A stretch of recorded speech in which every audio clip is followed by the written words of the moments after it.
Hello and welcome to another episode of the Rio Grande Women's Basketball Show.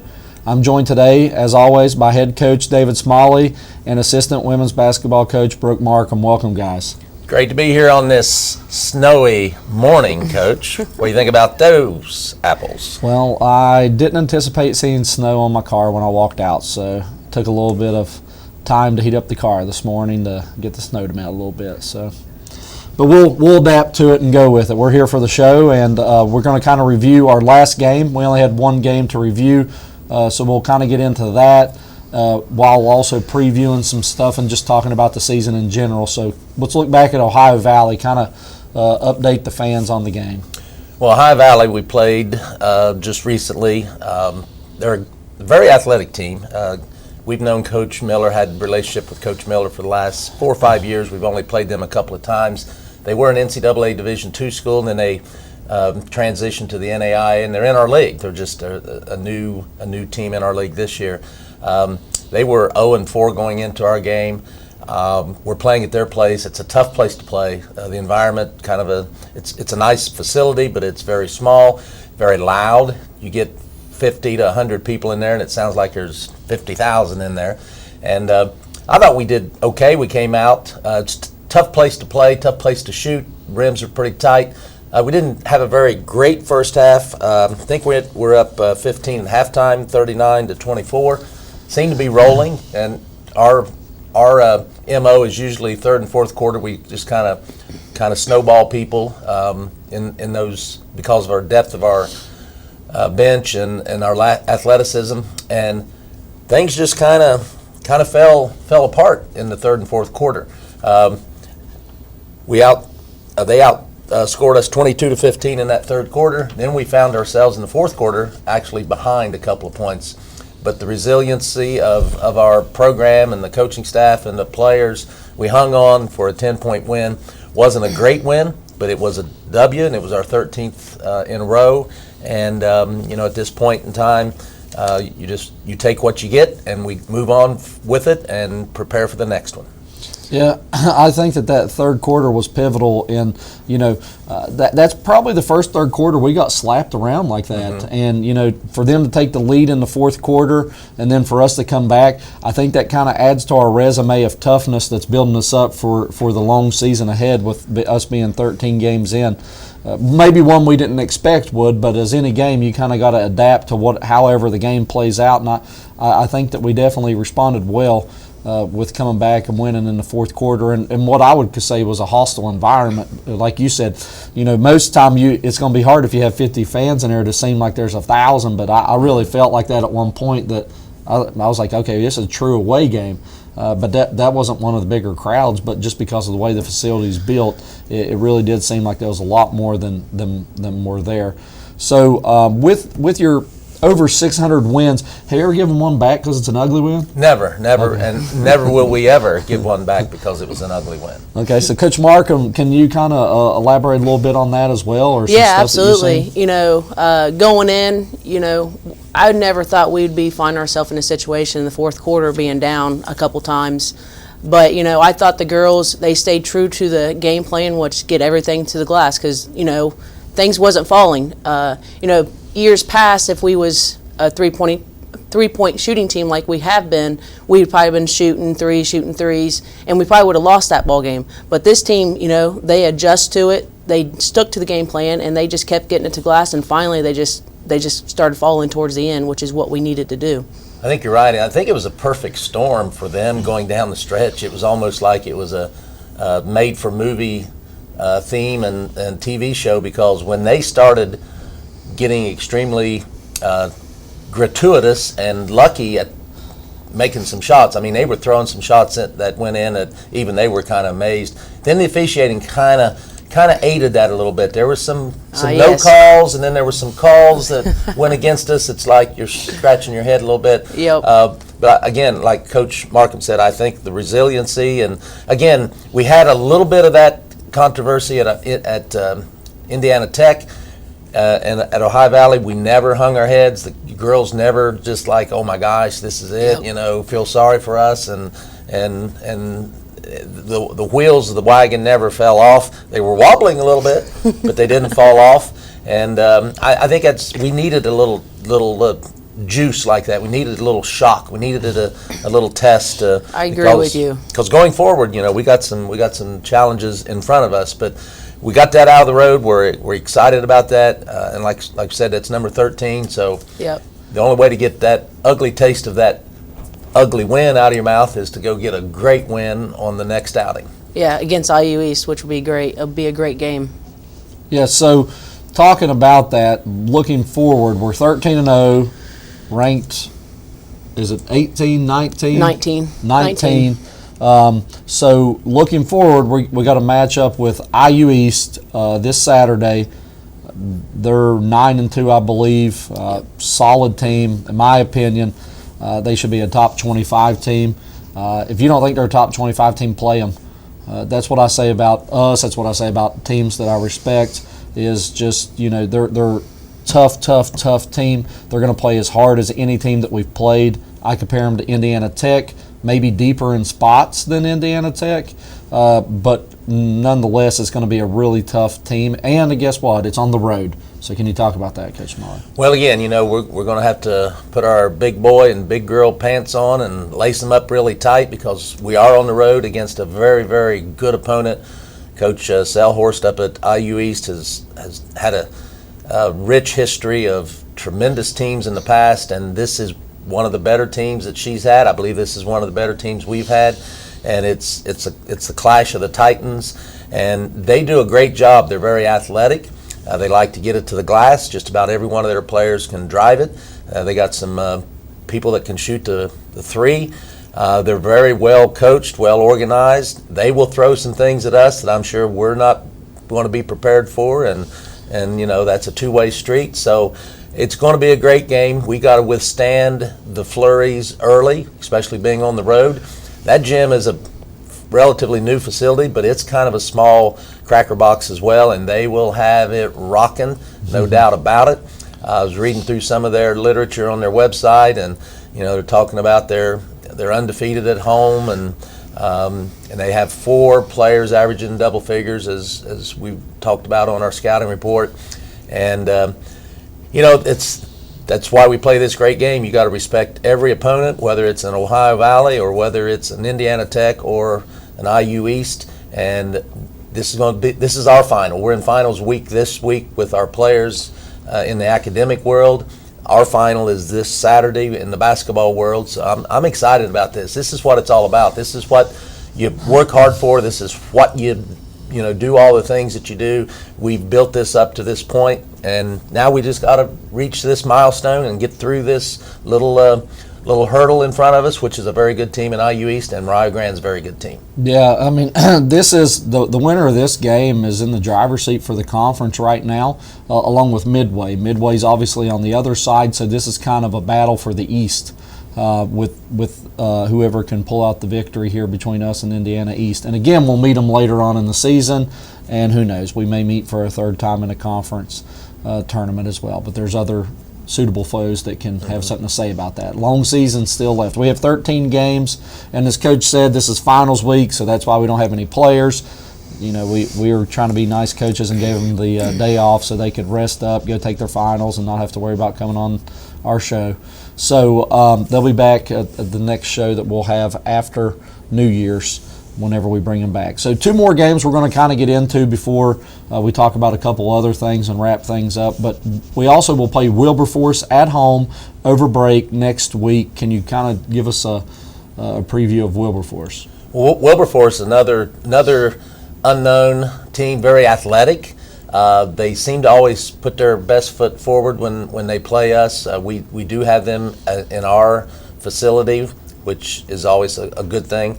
And there's a couple of players on the Wilberforce team that started their careers here at the University of Rio Grande and transferred, and they're playing at Wilberforce. So therefore, they're going to be playing up just a little bit. And they're an athletic team, transition-oriented team. They always have the ability to offensive rebound extremely well, which creates problems for most of their opponents and has created problems for us in the past. I think good guard play from Wilberforce, but I think we got some of the best guard play in the country, and our length and athleticism. Again, as long as we don't have a somewhat short circuit meltdown like we did a little bit at Ohio Valley in the third and fourth quarter, I like our chances against a very strong, stubborn Wilberforce team. Yeah. So, and lastly, the last game we'll preview before we get into a few other things is the University of Pikeville. They'll be coming up December 21st for a 4 p.m. tip-off. A Mid-South team. We usually play them once a year. Can you kind of give us a little preview on Pikeville? Well, anytime you have a team that you're playing out of the Mid-South, you need to be focused and ready. Mid-South is one of the strongest leagues in the NAIA, and Pikeville started out the year receiving votes from their accomplishments last year, and at the beginning of this year, I believe they've tapered off a little bit, but they're in a tough league, and we have a common opponent in West Virginia Tech.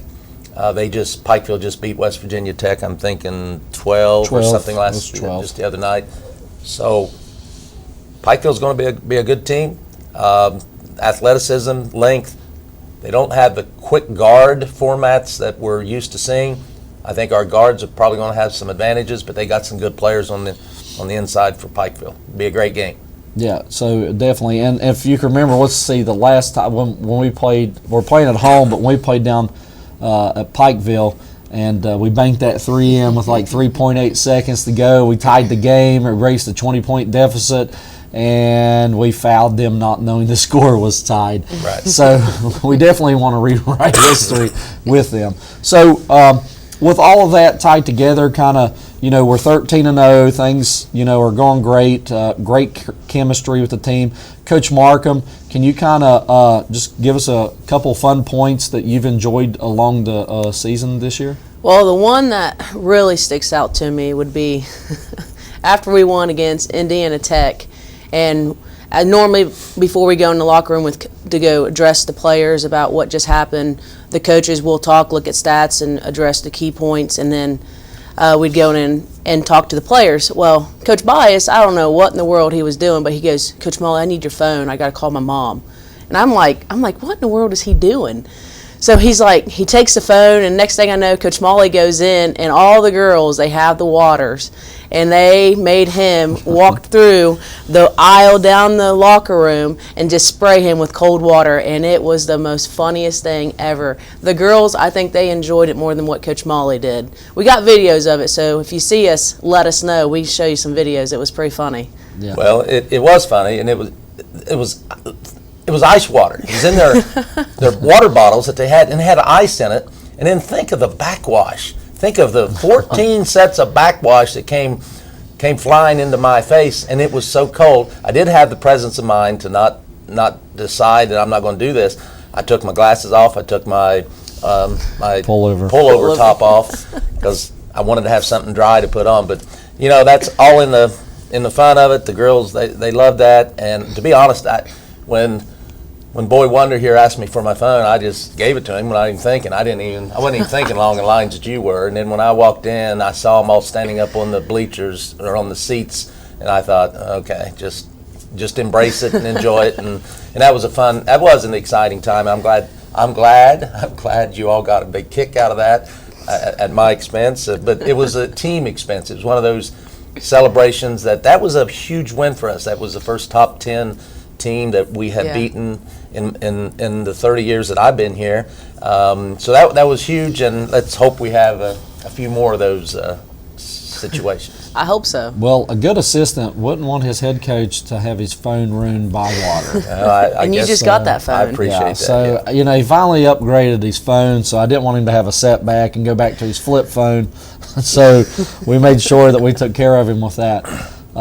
Mine is just the way the team celebrates. That's just one of the many. I mean, it doesn't matter if we're supposed to beat you, if you're supposed to beat us. If we win, we celebrate. We do one-game championships, and we celebrate every game. So if you see us and win and you're like, man, won't you act like you've been there before?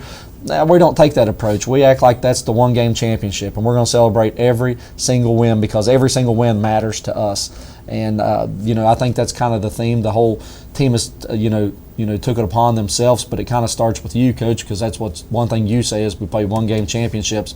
And, I was always the one like, hey, act like we've been there before. And then you're like, well, if we're playing one-game championships, don't you celebrate a championship? You should. Yeah, so that's why we go and celebrate all those. But kind of coming off of that, with Justice, who does pitchers, and every night we look at pitchers, and the bench pitchers is the most funniest thing to do, because no matter what, if we're playing a top-ranked team, or if we're playing a team that we should win by 20, no matter what, that bench is going. They're always celebrating, always picking each other up, and they're just, it's fun to watch. It is fun to watch. They're great to be around, too. It's a great group of girls. Yeah, and I'm a nervous wreck when I see these pictures, because some of these girls are elevated really high, and I'm like, they come down at the wrong angle, man, they're selling. But you know what? It doesn't matter if you're a starter or you're a bench player, aka role player. The starters cheer for the role players just as hard whenever they come out, and that's whenever you have something special. Can you kind of talk about I know we've talked about it multiple times, but kind of the depth on the team, but not only the depth on the team, but the way they celebrate each other, maybe what this team has that maybe other teams in your 30 years haven't had? We have a saying, during practice, during games, pick your teammates up when something doesn't go well, and they carry that over into games, and the ability to be rowdy and cheer. I remember Haley talking about Miss Mikkel Bates. That gets Haley up when she's out on the floor. Haley was a reserve role player last year, coming in off the bench. This year she finds herself in a starting role, and she said that is so lifting and inspiring to have people like Mikkel and Zoe, and that just kind of keep them up. And then what's unique, and what is, again, it's you can legislate certain things, but in order for it to come to fruition and to be really sincere, they have to take ownership in it, and the players do. And then when the Mikkels and the Zoes and the role players get in, then the bench or the starters are just as animated. So that is, in my tenure, that's hard. That's hard to come up with. You can try to demand that, but then it becomes superficial and kind of fake. This group this year, that's one of the great things about this group. They're just down to earth. We're all buying into the same goals, and several of the goals, the Avery Harpers of the world, I want a ring, Coach. I don't have a ring, or some of them, I want to get that conference championship, or Coach, we want to win that first national tournament game for this program. So they're buying into it, and that's what makes our job a lot more enjoyable and fun to come to every day. Yeah, and we've enjoyed doing these episodes and letting you see a little bit of our program and what goes on, because the support that we have is second to none. Our fans are awesome. The people that follow us home and away games, that send us messages, that just show encouragement when we need it. We really appreciate you all. Before we end here, we're going to do a little question and answer session that they have no idea what I'm going to ask, so they have to just reply. First thing comes to the top of your head, just kind of, this is, when we're out on the road, this is just some stuff to share with it. So, Coach Markham, if your choice of getting a stop and eat after a game, where are you picking? Probably Chipotle. Okay. Coach Smalley? Well, I don't like bleep Chipotle as much as they do. Unfortunately, that's where we're Unfortunately, I like Olive Garden, but that's sometimes a little too pricey for our budget. But I like Steak and Shake, which we haven't hit yet because I think they're on their way out. But Steak and Shake would be mine. Mine would be Applebee's or Cane's. Applebee's not a fan favorite from the players on the team, Willingham especially. But that would be mine. So, Coach Markham, one thing, we're staying for 2 days overnight. What's one thing that you're taking with you? My pillow. Okay. So I don't know why I always have to have my pillow. I don't sleep well without it. Coach Smalley? MP3 player. Take that. It's like that small. I don't even. It still works. I remember He pulled it out the other day, and I don't think some of the girls knew what it was. I remember it from 6th grade. I'm 36. It's got my favorite songs on it, and it still works. I would probably just save my headphones because I want to listen to some music, watch some YouTube TV, or just watch some ESPN or something. Listen to a podcast. So, what is on your headphones whenever you're listening? Maybe we're 20 minutes from getting to the game. What song are you listening to, Coach Markham? Or artist, band, group? Probably 3 Doors Down. I like 3 Doors Down. That's from 6th grade too. Yeah. Okay. Well, if you're going to listen to my MP3 player, you're going to hear a lot of 60s and some 70s. You're definitely going to hear Creedence Clearwater Revival. You're going to hear Sweet Home Alabama. And then you may hear a little bluegrass, Bill Monroe, the father of bluegrass. So it's a variety of genres. And mine are like complete opposite, and this is something you would probably, the first one you'd probably expect from me because you think I'm always high octane going fast. I listen to some like rave pump music. I just like loud sounds that are going together, but also some classical music. Get a little bit of some violin or something like that to settle you before you go into it. I'm not taking any shots, but sometimes I got to mellow myself out, so that's probably something you wouldn't expect. So you're into Bach and Beethoven and... Not bad. I can't tell you all their songs, but I can tell you their melodies. So that's what I'll say with that. Is that the proper terminology? That's good, yeah. All right, so if you could pick one way for the season to end, Coach Markham, what's your one wish for the team? Well, I got a few. Win conference overall, and then win first round, and actually not just win first round in nationals, but maybe make it Sweet 16, Elite 8, Final 4. I think we got the team for it. It's just whether if we're going to be able to do that, and I think we can. Coach Smalley? Well, one of my biggest fears is that, in some way, I as a coach, let teams or team members down. My goal by the end of the season is to never ever do that, and even in the smallest way, whether it's a practice situation or an office situation or a game situation. And my goal, why can't we be involved in the conversations of, right now we're undefeated. Why not have one of those, miraculous seasons and go undefeated?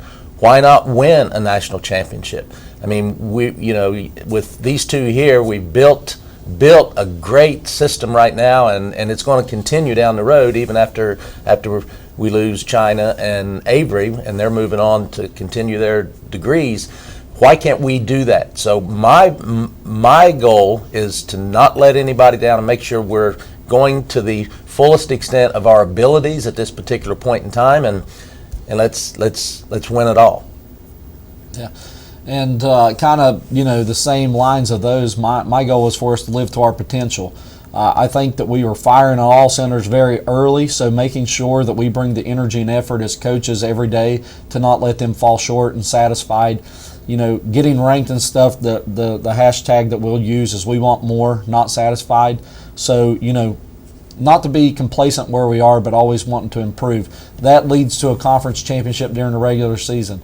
That leads to a conference championship for the tournament. And then that leads to multiple wins at the national tournament. It'd be great to make a run and to have a special season. And that's our goal. We're all about breaking records this year. We already have 2 or 3 under our belt, so why not go ahead and smash 3 or 4, 5, 6, 7, 8 more? That's kind of the goal for the team and us as well. So we'll conclude the show with that, and we'll be back after New Year, so we wish all of you a Happy New Year. Same here, I guess. Be good to each other, help each other out, enjoy your family. As I'm I got more years behind me than in front of me, the family becomes more and more important. This team is a family, and to the team members, to their families, have blessed holiday season, and let's keep working hard. Absolutely. Just hope everyone has good holidays. Spend it with your family while you can, and stay healthy. And next time we come back, hopefully we still haven't been beat. That's the goal. If the next episode we'd be 17-0. If we're 17-0, you're going to see some happy coaches up here. So have a good Christmas, have happy holidays, and Happy New Year. See you later. Merry Christmas.